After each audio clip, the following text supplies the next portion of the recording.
Penny Wong today walked back her comments saying that Hamas has no place in the future of governance of Gaza.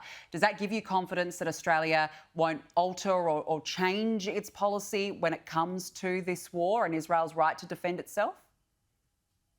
Well, I'm very hopeful, and that's been a consistent position from the Prime Minister from the start. So I'm thankful that she was able to echo that position again this morning. Hamas does not have any future role in the governance of Gaza. They are a terror organization who not only committed a horrible crime and massacre of rape, pillage, and murder on October 7, but are also keeping their own Palestinian population as hostages. So at the end of the day, I would certainly support and echo the government's current position on Hamas, that it has no future role in the enclave. The problem is, Danica, is that the 4 remaining battalions are holed up in Rafah, which, as you know, and we've discussed previously, is a very densely populated area with a lot of civilians sheltering from the north of the enclave.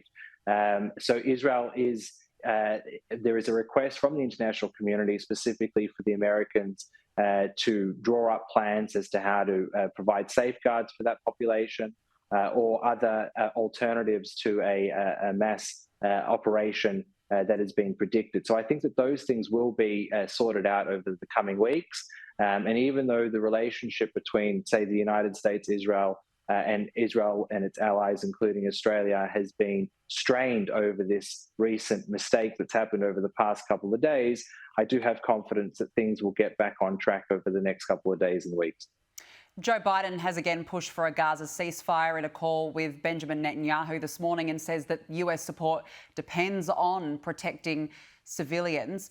What do you make of his comments, and is Israel under increasing pressure from its international allies?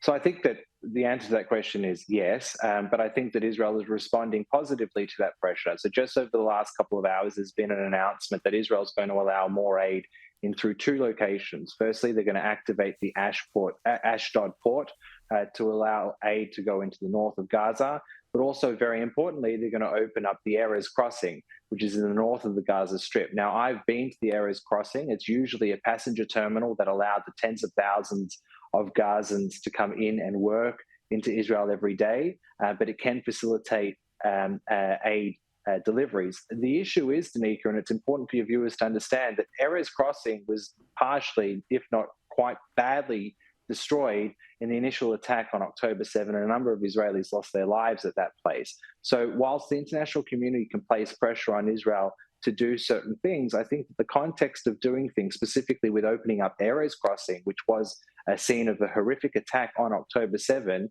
there is some reluctance initially to do that, but Israel is doing that now. So that will hopefully allow far more aid to go in. In terms of Rafah, though, I think that there's increased communication between the Israelis and the Americans, and I do hope that there will be some type of resolution or agreement to the Rafah situation shortly. Okay, well, we will look out for that. Joel Burnie, always good to speak with you. Thanks for joining us this evening.